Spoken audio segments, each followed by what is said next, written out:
And they're questions of meaning and a kind of global story to tell yourself about what this is all about are far less important than people think. I mean, I think you want to be playing both games intelligently. You don't want to be absorbed in pleasures which every time you think about your life have you feeling, God, I'm just wasting my life. I'm just, I'm a superficial guy.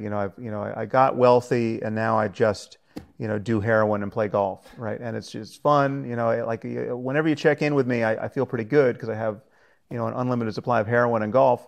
But it's, I can't really, I'm sort of embarrassed by it every time I have to talk about it, right? That's not the, you do want, so over here, you still do want,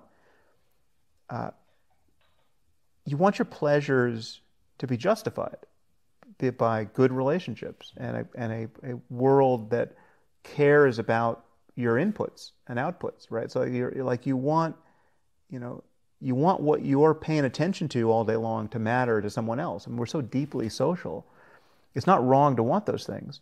But again, it's possible to have a purchase on well-being that is deeper than any one of those things. So that when you lose one of those things, right, when you find out that the thing you thought people would love, they actually hated, right? The television show you wrote or the novel you wrote or whatever, you invested all this time, you had a hope for this thing, but your hopes were disappointed.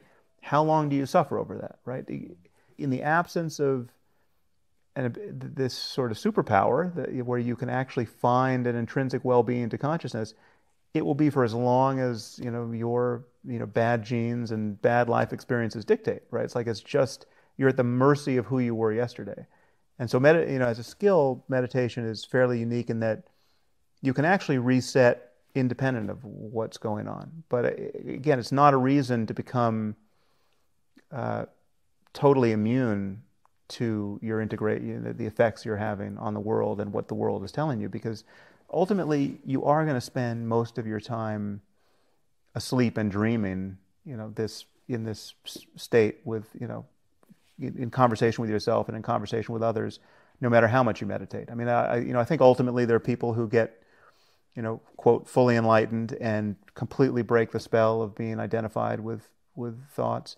I'm not one of those people, or certainly not yet. And so I experience this fluctuation, but the fluctuation is so important for my well-being that I can talk about it without hesitation.